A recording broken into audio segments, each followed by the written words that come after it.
copy of this recording, please feel free to let us know. And as we get into the conversation, recognize that this is a group dialogue. So if you have any questions, if there are any comments that you want to make, please feel free to respond via the chat feature. Our moderators will be following that closely and will certainly raise them to the panelists as we proceed over the next hour. That said, let's get into the meat of this. Our self-care as DEI practitioners is something that we want to pay attention to. This is hard work, and we recognize that it's a marathon and not a sprint. And so we're trying to get a sense, an honest sense of what does it mean to be in this space and how do we practice self-care? How do we celebrate our successes? How do we build on those successes? And so when we listen to the following panelists, I'd like for you to keep an ear out for things that you can take away. We want these sessions to be practical. We want them to be relevant, and these will continue to occur via virtual platforms over the months and years to come. And without further ado, let me start off by going around to the panelists that we have with us today. John Brown Jr., who is SVP and CHRO of Blue Cross Blue Shield of Louisiana. Thank you for joining us, John. If you'd like to give a little bit of context about your background, we'd really appreciate it. Sure. We'd like to say good morning or good afternoon to everyone. We'll just start off by saying I'm honored to have the opportunity to speak with the group today. A very varied and diverse background, but landing sort of where I am now. Hopefully I'm able to share, as was mentioned, some practical things that we as practitioners and others in the space can do to help advance the work in this very important space. So I just look forward to the dialogue this morning. Thank you, and we are certainly happy to have you. Jessica, if you'd like to go next. Sure. Hi, Jessica Hazard. Working in an interesting space in athletics for the last 10 years, but I've been sort of in the work before I knew it was DEI work. I always say before we called it that. I think we were doing the equity and kind of marginalized populations and all the things that show up there. And so it's been a learning curve from early in my career to now on how to take care of myself and what that really looks like, and figuring out, you know, the sort of tricks of the trade to survive this work and not get burned out. So I'm excited to talk about those things. Excellent. Thank you so much. Josh Odom is owner of Healing While Black. If you wouldn't mind speaking to your background, and thank you again for joining us. Of course. Thank you, Dr. Collins. Thank you, Joanna. Thank you to my panel mates. My name is Josh Odom. My pronouns are he, him, and his, and I am the founder and curator of Healing While Black LLC. It's an online platform dedicated to the mental health and wellness of Black, queer, trans, and non-conforming people. So self-care, care strategies for marginalized communities is what I do. And I'm also a DEI practitioner as well. I'm just really happy to be here with you all today. Much appreciated. And last but not least, Dr. Tanya O'Neill, if you could introduce yourself, we're really happy to have you on. Hello to everyone. And first of all, I just have to say I am extremely honored, humbled to be in the midst of my esteemed co-panelists. I'm a senior DEI consultant with the Realized Leadership Group. And I also have a very diverse background from healthcare to corporate America to the military. And I feel like this is the most important work that I could ever do in my life. So thank you for this opportunity. Oh, we appreciate your time. And I'll mention to those who are just now hopping in, please feel free to engage with the panelists. You can certainly comment in the chat feature. We're going to get into some initial questions to start. And this is an open forum for dialogue. And so this is for anyone to respond to first. Now, I don't know that anyone grew up saying, I'm going to be a DE&I practitioner. I don't know that anyone sort of had that in the back of their mind, or maybe you did, I could be wrong. But I think at some point in the journey over the course of each of our careers, we had a piece of advice that has stuck with us or that has sustained us. And so let me start off just an open question to anyone on the panel. What is the best piece of advice that you've received in your career as a DE&I practitioner?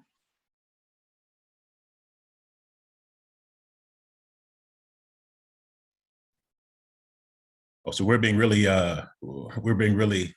cordial here. So I'll just jump in and say, so very quickly, I've been in the DE&I space formally for 4 years. I spent the majority of my career in either technology or service operations. So I will say still the best advice that I've been given, I don't know if I would categorize it as since being a DE&I practitioner, but given the advice to, man, look, be yourself, all right? You're the best you in the room, right? And if you're going to rely on someone else to be you, or if you're going to fight hard to be someone else, then you're just doing a disservice to yourself and to others. So the best advice has been be true to yourself and make it okay for others to be themselves. And so starting there as a baseline, that has been probably some of the more profound advice. It has come with its own set of challenges, but again, going in eyes wide open, knowing that this is not deemed easy work, but it's critically important and relevant work. And like anything else we do in life that's important to us or that makes a difference, you deal with whatever it happens to bring, because it is just that important. So be myself and be comfortable with that, and you work hard to make others comfortable with who they are. No, that's an excellent observation. And you sort of touched on the fact that it's not always easy. That there tend to be some pitfalls and some repercussions to showing up as your authentic self, but that's something that we're aspiring that everyone be able to do. Would anyone like to speak to what they've run into, whether it be pitfalls or lessons learned, is coming in authentically and showing up as your true selves in the workplace? Yeah, I think along what John said, and I'll just address the obvious, is that as a white person working in the DE&I space, that authenticness, you have to show up just as like, I can't be anything but who I am, right? And so being open to be, having people be like, just answer the question, just do the work. And in college specifically, I had a professor who I didn't listen to, by the way, until way later in life. She was right. But she basically said, when you're given sort of this skill, gift, whatever you want to call it, to impact and change, that you need to recognize it, you need to do it. And that was probably some of the best advice that I took way later in life. That she saw something in me I didn't see in myself at that time, but that has stuck with me. And really realizing that I did have this ability to kind of jump into spaces that maybe were uncomfortable for me. I'm actually more comfortable in uncomfortable spaces, if that makes sense. And utilizing that as a way to really help people understand DE&I issues and the things that are going on, and have conversations that are just true and authentic to my experience. As a white woman who grew up in Boise, Idaho, and also lived in Oakland, California, and a bunch of other places that have made me who I am today. Excellent. Thank you for sharing, Jessica. Would anyone else like to add? Yeah, I'll jump in. I would just say something that I picked up along the way, and actually when I'm working with clients, is that I tell them, go slow to go fast. And that's been a hard lesson for me to learn, being an activator, is I want change now. And a lot of times when we walk into the doors of our clients, they want us to wave a magic wand and everything is going to be peachy. But this is as my parents would say, it's a hard road to hoe, but it's worth it. But yeah, and being honest with the people that you're working with. This is not work for sugarcoating. Well, that's an excellent way to put it. And you sort of hinted at something here that I'd like to expand upon, unless Josh, you'd like to share what one piece of advice you've received. Yeah, it actually builds off of Dr. O'Neill's point, which is really understanding the terrain that you're working in, understanding the institutions that you find yourself working in, even in the DEI realm. The corporate sector is different from higher education, which is different from the nonprofit industrial sector, and all of them have their varying set of interests, which is going to dictate how you approach the work. And so with that, being honest, and also being honest about what are we here to do within these different parameters, will allow me, at least it has allowed me to be a little bit less frustrated when things don't always go according to plan. And it's an excellent point as far as the different environments you come into this conversation with, the different industries and perspectives that you might hold here. We've seen a resurgence in the conversation around DE&I over the last year and a half, that to some may feel new, to some it may feel old hat. It's like, oh, we're doing this again, and there's a sort of cyclical process to it. But I'd like for you each to speak to what have been the common organizational responses that you've seen during this resurgence on purely a D&I focus. We've sort of changed the conversation in some ways across society. Well, for me, I'll jump in here again first. If I go back to your point, this is not new. I mean, just be candid, right? None of this is new. And the more you allow yourself to either read or just view, you can go back generations and see the exact same things playing out. Some of them identically to what we've seen over the past year and a half. That said, I think I'll speak for myself, over the course of my career, I'm sitting in the HR space now where I am directly responsible for my company's response to preparation for and activation of DE&I principles. Prior, I was not. And so what has changed for me is it has always been part of what I've considered, and I think it was Jessica had mentioned, before it was called this, we were doing things in this space, just didn't have a formal name for it. So I've always been committed to the work. One, because I was directly affected by what was happening or not happening. And so now that I sit in this chair, it has certainly elevated for me the urgency around influencing, setting an example, holding my company, myself, our employees accountable for our actions, right? One of the biggest challenges has been, I think, the level of accountability across all levels has, to me, always been one of the biggest gaps.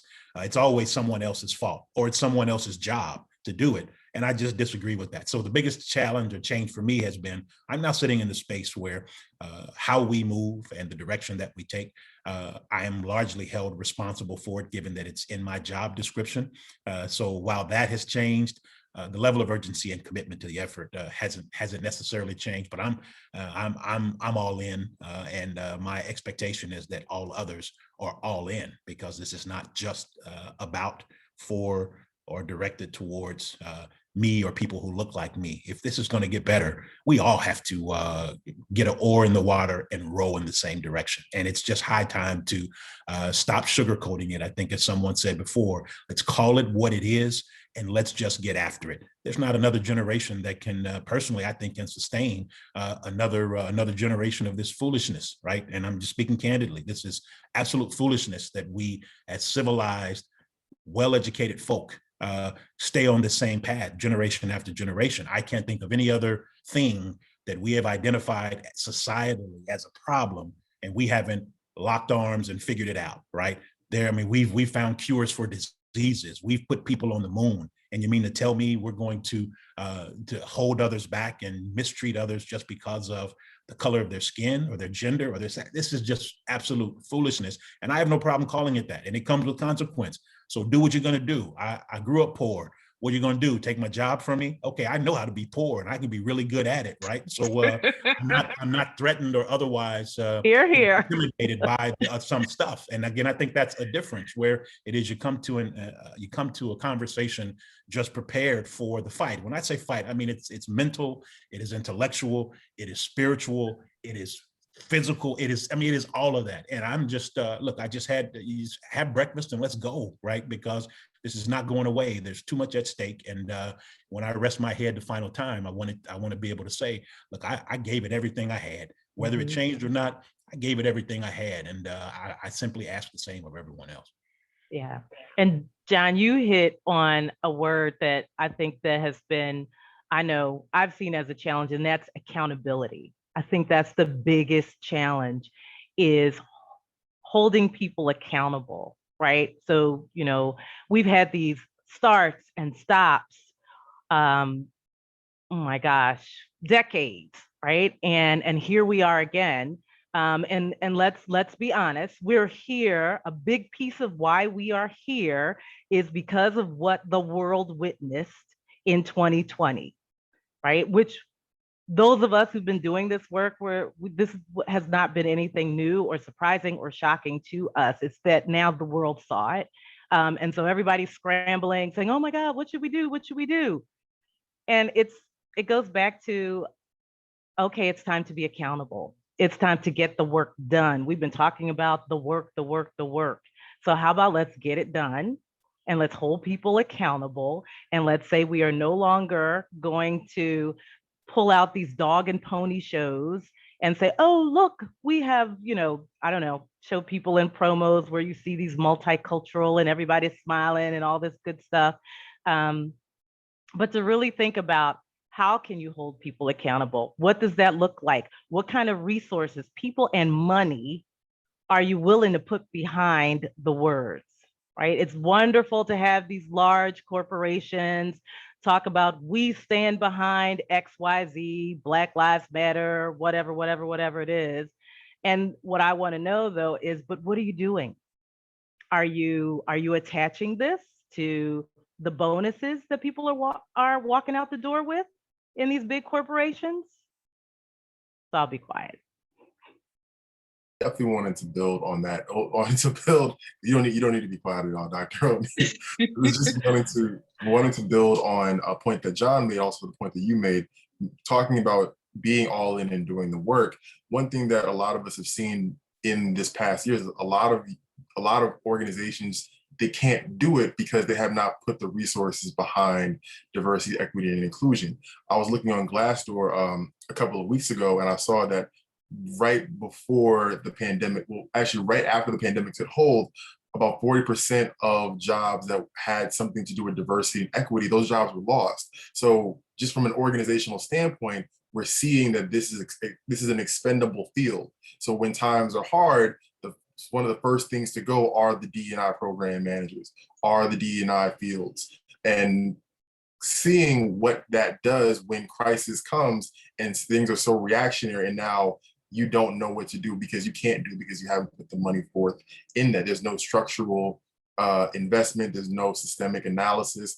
All of these things were exposed, and realizing that, it's also another point that Dr. O'Neill made, you're looking to fix decades, centuries worth of harm in a 90-minute train. It doesn't work like that.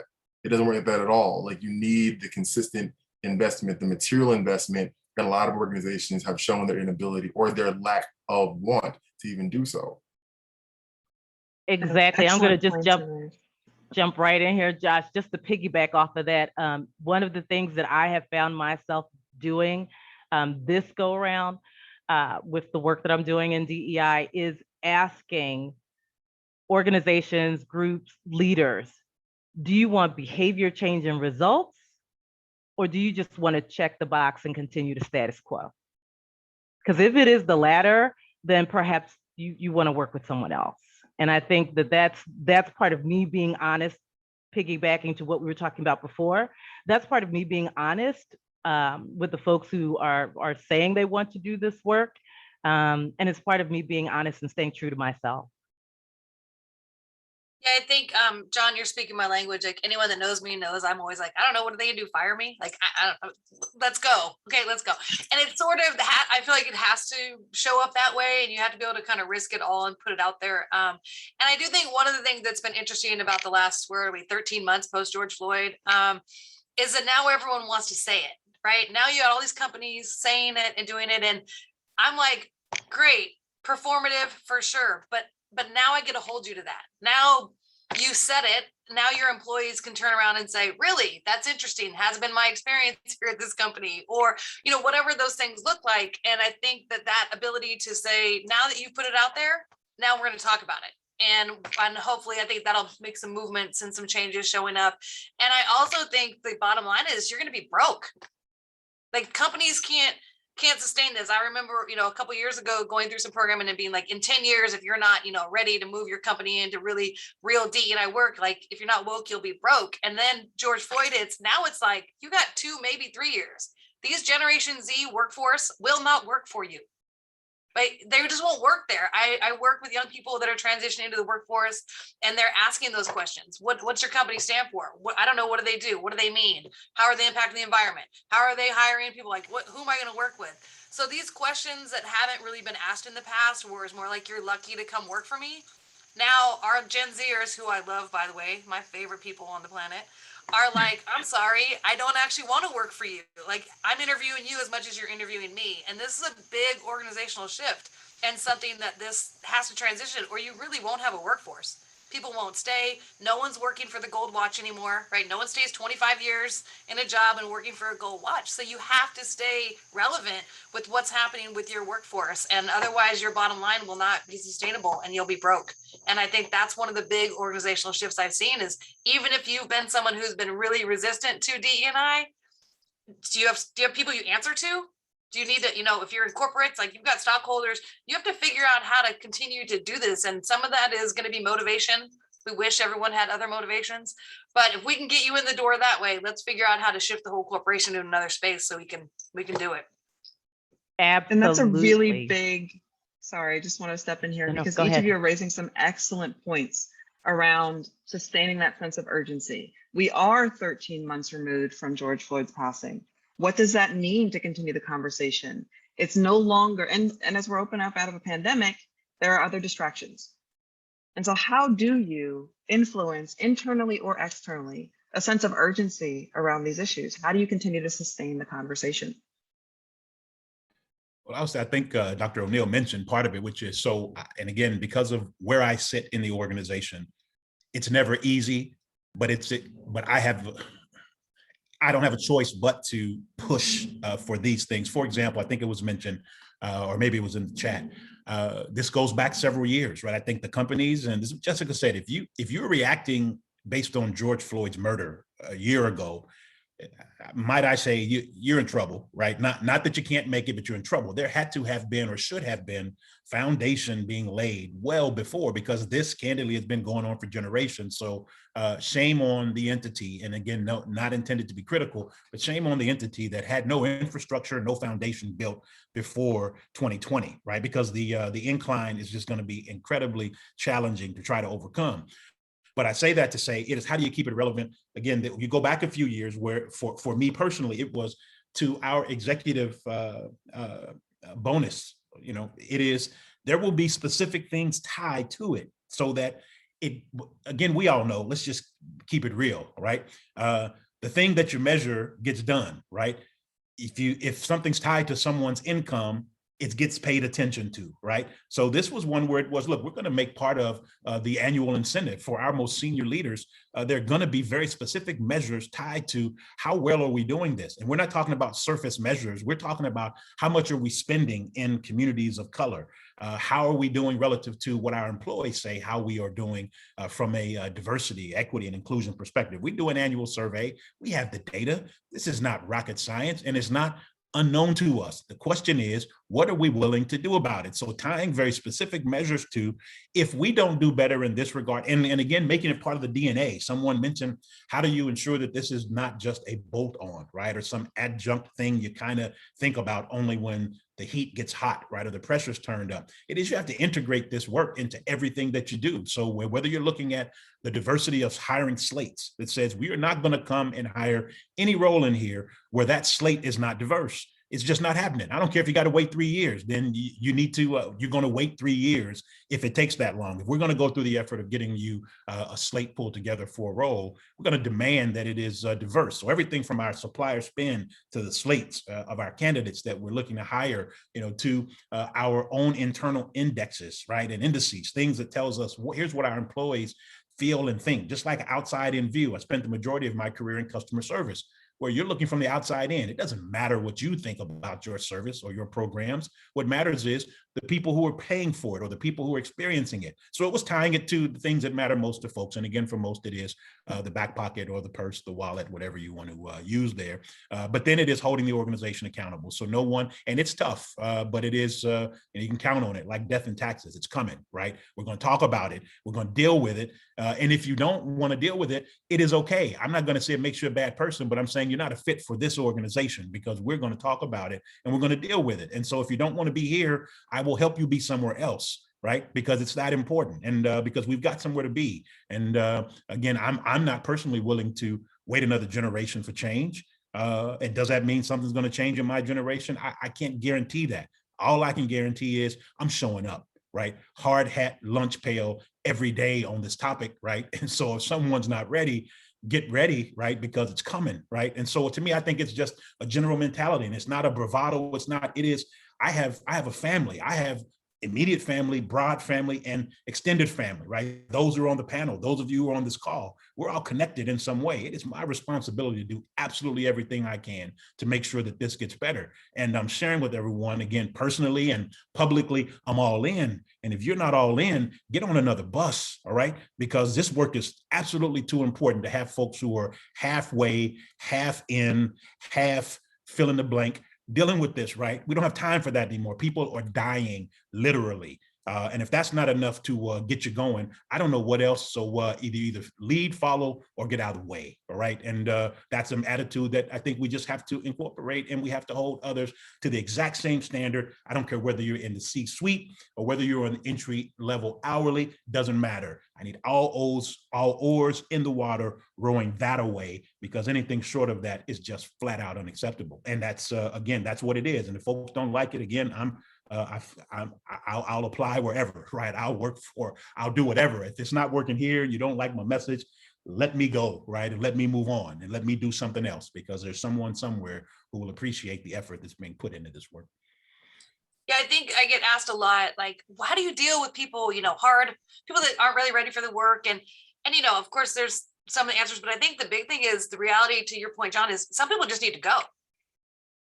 I mean, some people just need to go. And as our HR director here loves to say, we invite you to share your magic somewhere else. It's my favorite line. It's like my new favorite line. I'm stealing it from her. Thank you, Yana. But yeah, we invite you to share your magic somewhere else. Some people just aren't going to stay and aren't going to be the right person for the company as you move forward and you shift your culture and you have different expectations of who those people are. And the company has to know that. Wherever you, whatever, I don't get nonprofit, I don't care what it is. They just have to know that when you really get serious about this work and you really get in there and dig deep, some people are just going to have to go. Or you're never getting, especially leadership, or especially like you can't bring people up that have a completely different mentality of what you're trying to shift. So bring, like, to your point, like line staff, whatever that looks like, everybody's got to figure it out. And companies have to be ready to make have those hard conversations and say, this is where we're at, and you're not there. And it's part of your job function.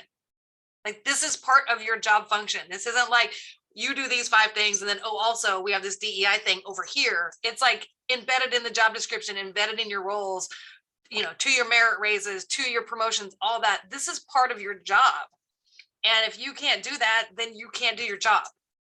And so I think that building those things into HR functions, and making them able to actually be tangible things that you can talk about, so you can get people out without, being sued or being like, oh yeah, I get it. Like, people are really scared. Like, the second you say can't support this because of religious reasons. I know everyone does, oh crap, here we go, but I do think at the end of the day, it's tied to your performance. And if you can't do some of these things that the company's looking for, or whatever your business is, then you just need to go.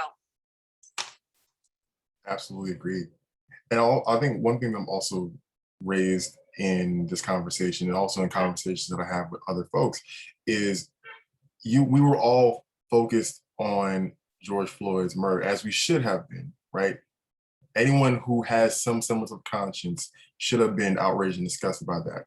And also, Breonna Taylor was killed last year, and Elijah McClain, and Ahmaud Arbery. And we need to talk about your investments with private prisons. And we need to talk about the rising fascism in not only this country, but other parts of the globe. So as long as you employ people with multitudes of identities, you need to be globally informed as to what this means, not only in this corporation, in this entity, in this country, but all over the globe. So that's my short and long answer, in that, we can't stop here. We have a multitude of issues to tackle if we're going to at least be some kind of ethical global citizen. So we need to continue forward. And this exposed so many things, so many ills of our society and our community, that we need to continue to invest time and resources into. Excellent points raised across the board. Just wanted to jump in and also say the other thing that happened in 2020, which was a horrible, horrible thing, but I also feel like it was a wake-up call for the world, and that was the pandemic, right? So now people realize, like, I can work someplace else. I don't have to work in a place where I have to be made to feel uncomfortable so you can continue to feel comfortable, right? So, when we talk about this diversity, equity, inclusion, and of course, let's not forget belonging, right? So someone actually said to me the other day, they said, well, inclusion and belonging, aren't they the same thing? And I said, no, because you can include me and I can still feel like I don't belong.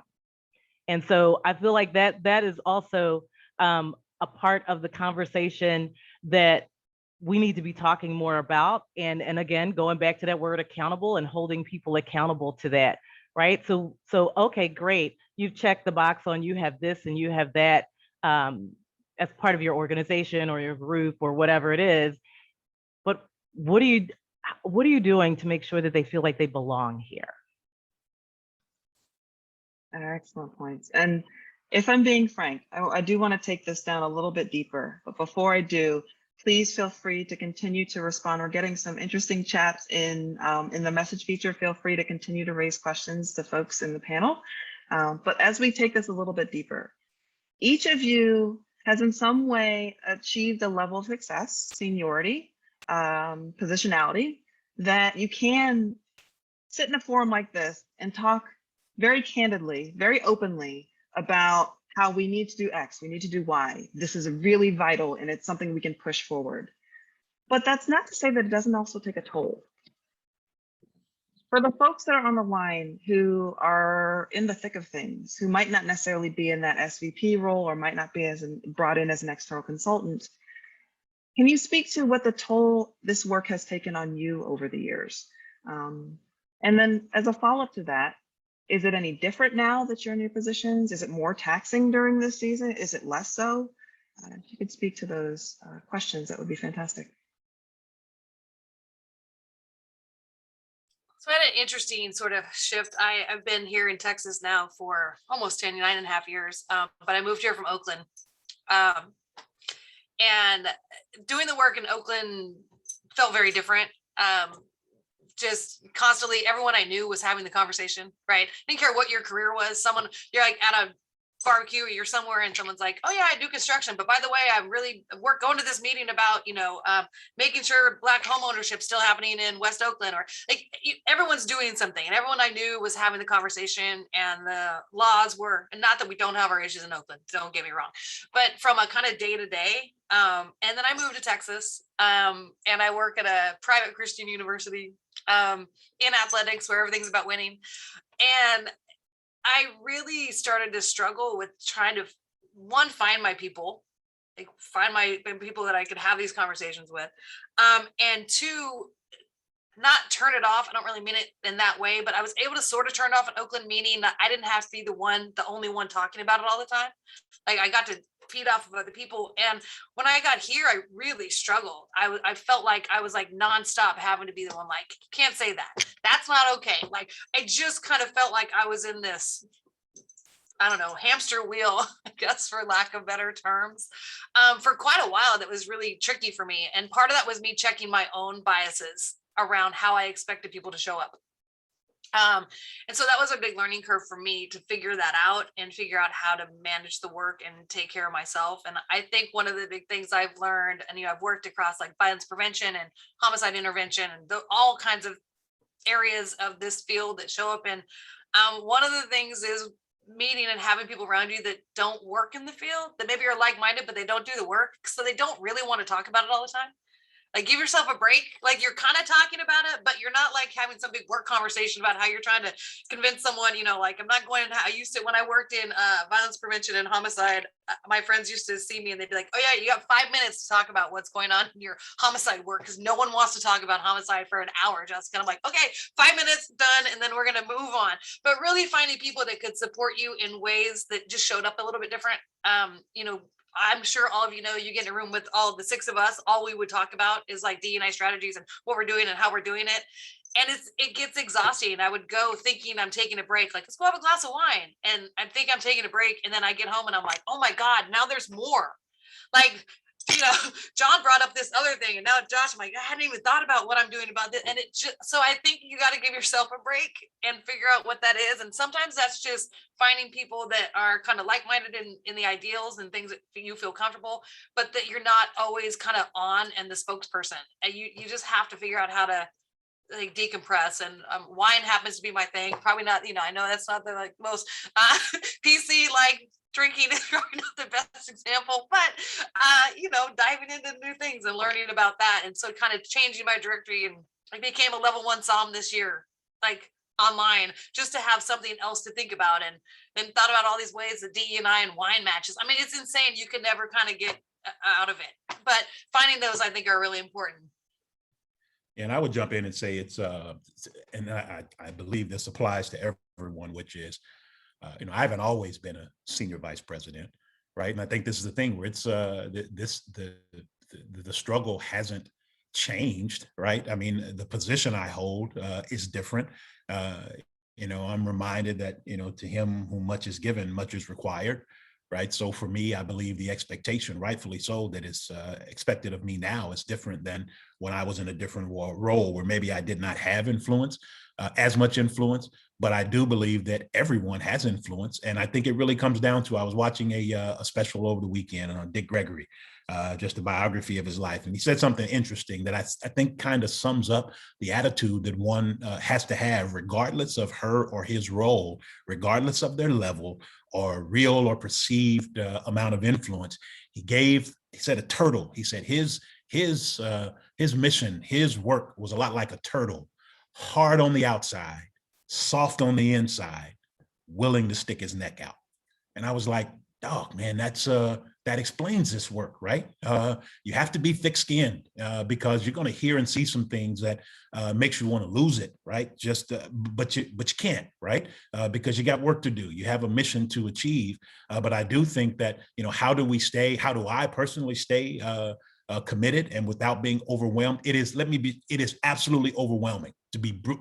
It is overwhelming because it's nonstop, right? I don't get to turn this off when I go home or turn it off it's ever present. And as a result, we each have to develop some coping mechanisms, right? And for me, what's been extremely helpful, number one, is my faith.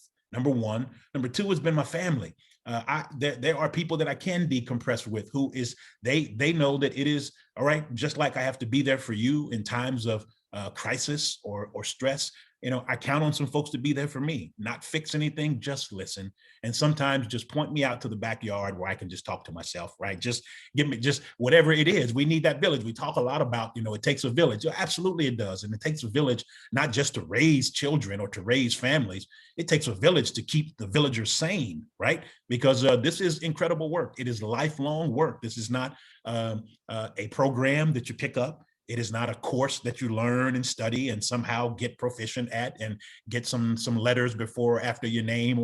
That's not what this is. To me, this is life's work. And as a result, one has to be and can be committed at any levels. You don't have to be at the most senior levels and the pressure and the foolishness don't get better just because you move up. It actually gets worse, right? Because you feel more accountable, and the weight of now entire organizations in addition to your own effort and your own journey. So it requires some intentionality. You have to know that it is weighty. It carries a tremendous amount of responsibility. So you don't go into this taking it lightly. You surround yourself with people who can help re-energize you. You have to take opportunities to unplug, unwind, however that is. You need to do it, because if not, similar to being on an airplane, when they fly, we run into a change in air pressure, put your mask on first and then help your child. And when you first hear that, that's the dumbest thing I've ever heard. You mean if I'm sitting next to my child, you expect me to put my mask on first while my child is over here struggling for air? But then you think about it, how much help can you be to anyone around you if you have no energy, if you have no focus? And so it must be intentional. Take care of yourself, because you won't be much help to others if you're in disarray yourself. And it's not easy. There are no quick fixes. I can't point you to a book that's just going to make it better. I can point you to individuals who went through the same struggle and made it, or still making it. And to me, that's the best remedy, which is be reminded that there are folks on the path along with you who are fighting a good fight every day, and they're making it. And sometimes by the thumbnail, sometimes by the skin of their teeth, but they're making it. And as a result, if they can make it, you got a shot of making it, right? Stay in the fight, keep grinding, and know that there are people to your left and right who are really fighting there beside you, even though it may seem insurmountable at times. Well, it's interesting that you raised that there are folks who have done this before. And I'm curious to hear how other ways it's taken a toll, but as sort of a reactive response, how have you identified safe spaces to be able to have frank conversations and to get that support, to get that healing among your peers, among your colleagues? It can be very isolating to be the change agent of this type of initiative, no matter if you're inside the organization or outside of it. So how do you find those rooms? How do you find those individuals to connect with?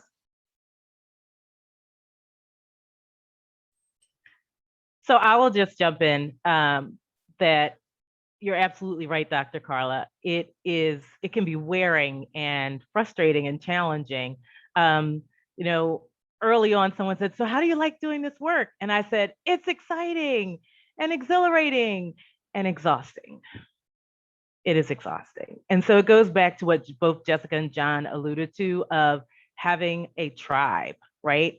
So and knowing that those are people that you can count on, that you can decompress with, that you can say the things out loud that maybe you can't say in other places. But it's also the place where you need to make sure that you are giving that tribe permission to yank your collar and say, you need to decompress. You need to sit down and breathe. Don't forget to breathe, right? And so that I've been very fortunate that I'm very, very, very open to somebody yanking my collar and say, listen, take a breath, step back a little bit. Take those glasses off that you're walking around looking at the world through. And so that's been very helpful to me, my colleagues, close friends, close family, people who know how important this work is to me. And I think also knowing just that I know I stand on the shoulders of people who've come before me who, nope, they weren't senior VPs or even directors or anything like that. They were my mom and dad who grew up in the South during the Jim Crow era. I'm very cognizant of the fact that I am one generation away from Jim Crow. But I also can turn to them and look at their resilience and feed off of their resilience, right?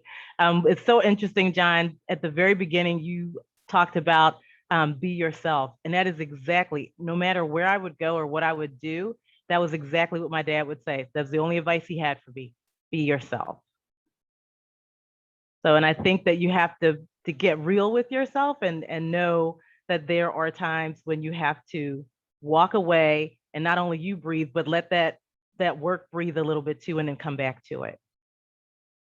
Because part of this work also, I believe, is about helping other people get to a place where they are whole and they are healthy. And in order to do that, we have to be whole and healthy. Absolutely. And Josh, I know you have a unique perspective around this, given the work that you do. So really excited to hear what you might have to say. No, definitely. I just resonate with what everyone has said so far. And I think, especially in this work, there's oftentimes, I'll speak for myself. There's this complex around, well, I haven't done enough to earn my rest yet, or there's still work to be done. I just listed off, earlier on, I listed off all the things that have just transpired in this past year. So who are you to rest when people are dying, right? Who are you to rest when, the world is burning? And also knowing that, as John was saying, what can I do if I've literally grinded myself down into nothing? And it's so harmful because, we are the part of the people who help to make folks' lives better, make them safer, make them more accessible. So who are we not to take advantage of the resources that we help to build? And I think that's really important to also note. And I've really been trying to shift my lens from self-care, but also including community care, because I go to therapy. I'm as a person on the cusp of the millennial Gen Z generation, coming up in the first, if not second generation, in which therapy amongst people of color is widely accessible and encouraged even. And that's a huge shift from y'all coming up, in 80s and 90s, in which that was incredibly demonized and stigmatized. And understanding what that means, but also seeing, this idea of, I don't know if y'all have heard or seen on social media, or just in conversation of, everyone can benefit from therapy. Everyone should go to therapy. And that I saw a tweet that said, well, if everyone should go to therapy, that means there's something going on around us in which everybody is being harmed by. So this is not some kind of vacuum in which we can figure out what we can do for ourselves. And we have to be, I did not call anybody old, I didn't call, it's season. I was thinking the same thing. Did he just call me old? For This- the audience, this bear in season- mind, John just sent a message in the chat to the other panelists and he said, did Josh just call me old?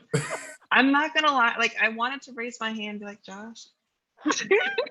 Oh, But no. keep going. Well, hey, he knows the truth. I was just clarifying, right? I agree with the statement, right? Let's be clear. Sorry, Josh. Go ahead. No, it's cool. Just seasoned is all. Been around the block a few more times. You know, you don't get a gray beard like that, you know, for just hanging out on the corner too much, you know. So you've seen some things. I've done some things. I'm trying to follow in as we talk about follow in footsteps of folks who've been there, who've done that.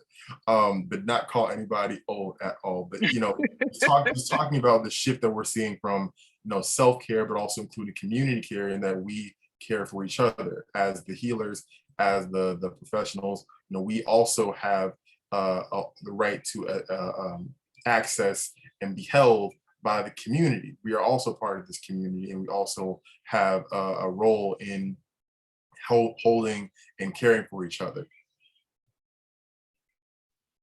Excellent, excellent, and absolutely true. And it's something to be diligent around. It can be easy to lose track of it, especially what it means to sort of set the work aside for a moment. And, you know, in my case, I play video games with my son. That is, I've gotten into Super Mario really intensely, purely for the sake of just being able to shut things down. So thank you all for just giving some perspective around this, being honest and authentic in what you're sharing. I do want to refer to the chat as we've been getting some questions coming through. And as we're speaking to this, if you would like to just raise your hand via virtual settings on Zoom, you can certainly put some voice time to some of the questions that you might have. But going back to an earlier comment that was made, I love what Dr. Neal said about belonging. How would the other panelists implement that in their jobs? How to make sure we are creating environments that are not only inclusive, but where people belong to the culture and environment. John did respond saying just creating opportunities for everyone to belong, whether it be employee resource groups, mentorship programs, etc. There are no easy fixes, but places to start. But I would love to open this up to the rest of the panel if anyone would like to respond to that connection between shifting from inclusion to belonging. I mean, I think some of the like tools, I guess, the more like the less fun stuff, but the more is making sure you're doing both sense of belonging surveys with your people. We just implemented 2. We did one with our coaches and staff and one with our student athletes, because it's a very different experience for the student athletes and what that looks like as people coming into a college setting versus what it looks like to be a part of our department or part of our campus. And I think if you don't have the data, you can make a lot of assumptions. I made a lot of assumptions about who I think feels like they fit in here, or don't fit in here, or all those things because I live in it. But those surveys matter. Figuring out how to incentivize people completing them, so your answer, like your pool, is bigger and larger, so that you have the best data to go from, and then really benchmarking against how people are responding the next year when you do them again, and being like, have we made things different? Have people, even anecdotally, have we heard things? You know, the qualitative and the quantitative. Is it looking like we're shifting things? And if not, then you got some problems. Or is this other area now opened up that you're realizing, like, oh, we started this new thing and now we've actually further marginalized people thinking we were doing something great, right? And I think you know, the good intentions sometimes aren't always worked out the best, and you just have to learn how to pivot and turn. But data is your friend. To John's point, you know, the party line, what gets measured gets done, and you'll know if you're making a difference in the people that, you know, we're serving, if that data is changing and more and more people are like, I love it here. You know, we here at TCU, we had a conversation around, you know, great place to work, or, you know, all these like all these surveys that come out every year. And this has been a place where we've always kind of scored in the top thing as like an awesome place to work in one of those surveys. And then we deaggregated the data. And the reality was, yeah, if you were over 50 and white, it was amazing. But no one had really taken a look. And we finally had someone ask the question in HR that said, well, can we deaggregate that and figure out what it is? And so then we had to really look at, like, okay, sure, that's great. I'm glad they love it here. But how do we also get the rest of this population feeling the same way and answering those questions? And what do we need to shift in order to do that?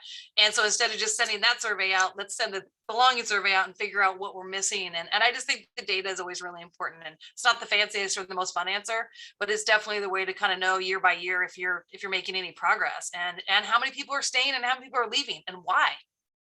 Are people leaving because they're getting better jobs, or leaving because they hate it?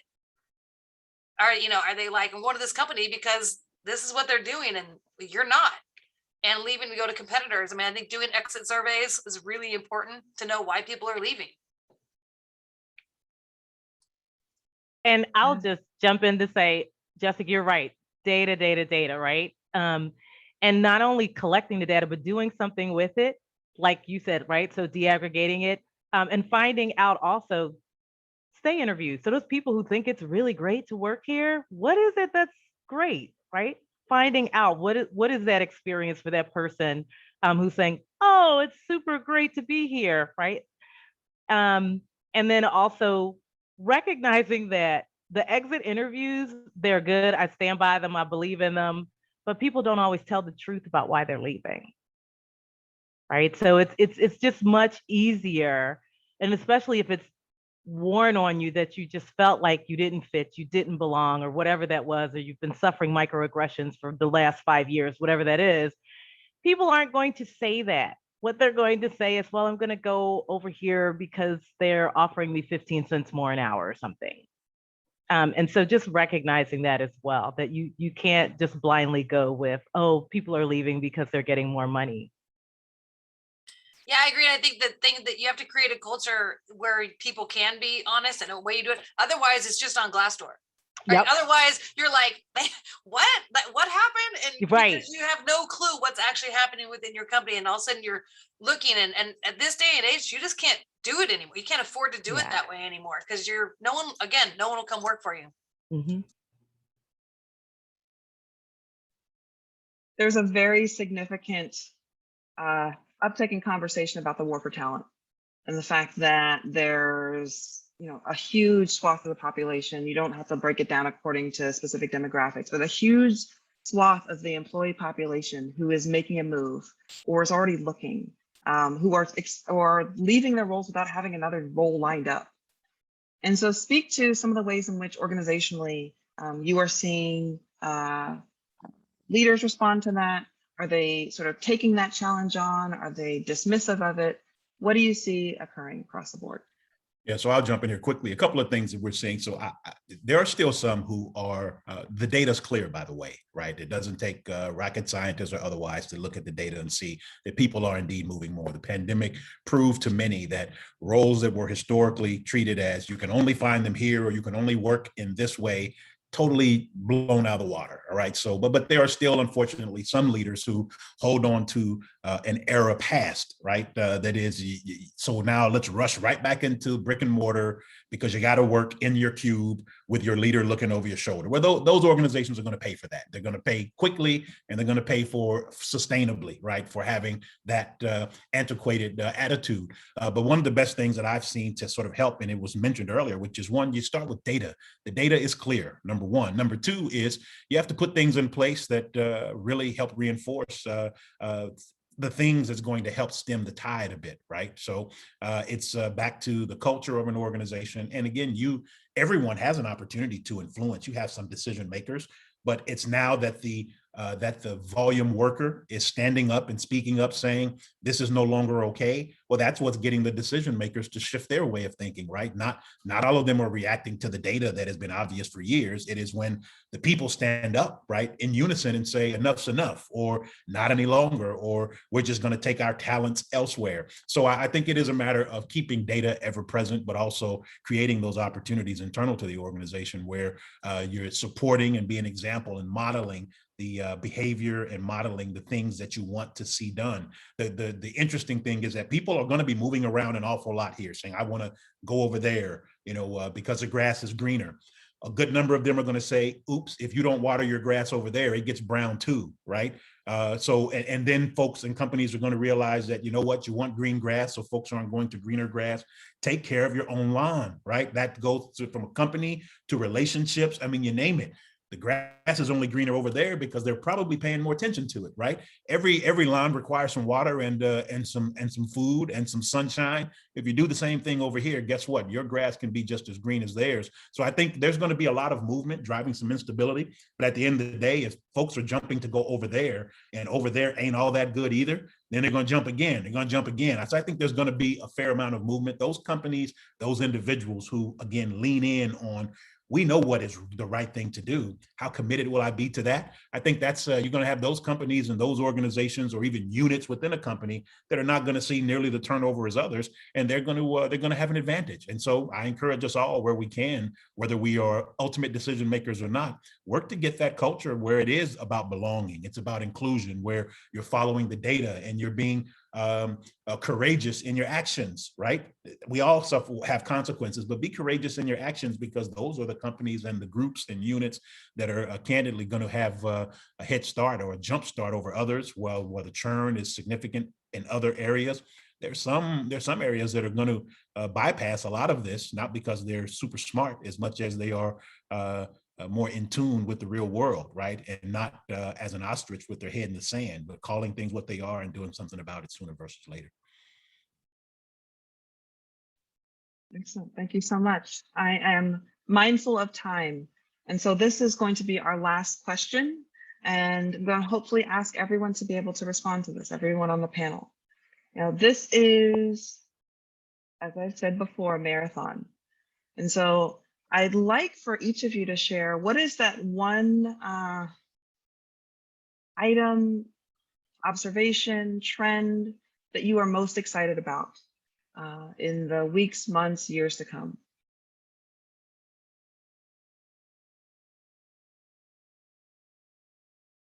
Oh, here we go. So one thing, so there are many, but the one thing would just I'm encouraged by the number, both in terms of volume and the folks who are just speaking up now. This is not new. I think one of the biggest drivers, levers, catalysts has been a resolve by the people to say enough is enough. Right, and I'm encouraged by that, and I think it was Jessica who mentioned this current generation of less seasoned, Josh, less seasoned folks who are showing immense courage, resilience. I mean, during a pandemic, they're gathering. Some folks are saying, "Y'all stop. This is not safe," but it is. This social movement is as, if not more important than COVID, right? That kind of thing is profound to me, at least, right? So I'm encouraged by the trend where there appears to be a desire for groups to speak up more, because it is truly when the people speak, then, and usually only then, is when organizations consider change. So my encouragement to all of us is, no matter what chair you sit in, what part of the organization, go ahead and have the courage to speak up.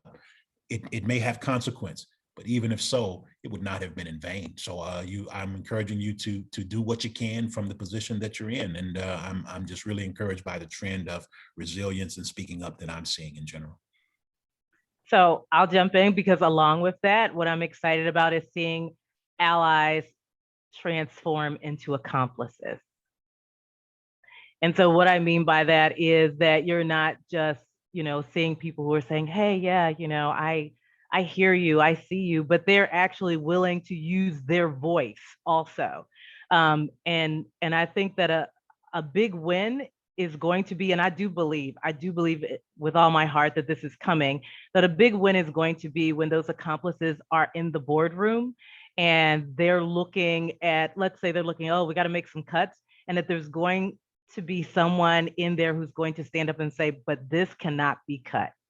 DEI is no longer expendable. That's an accomplice, right? Who's going to stand up and say that. And I think when we get more of that happening, especially, and another thing is when we also get more of that happening with the CFO. We used to say, like, we need the CEO to walk the talk, but I'm going to challenge people to also hold the CFO accountable, because that's the person with the purse strings, and the purse strings has the power. Yeah, along that lines, I'll say that I love watching all of the, moving to accomplice, or co-conspirator is my favorite word, right?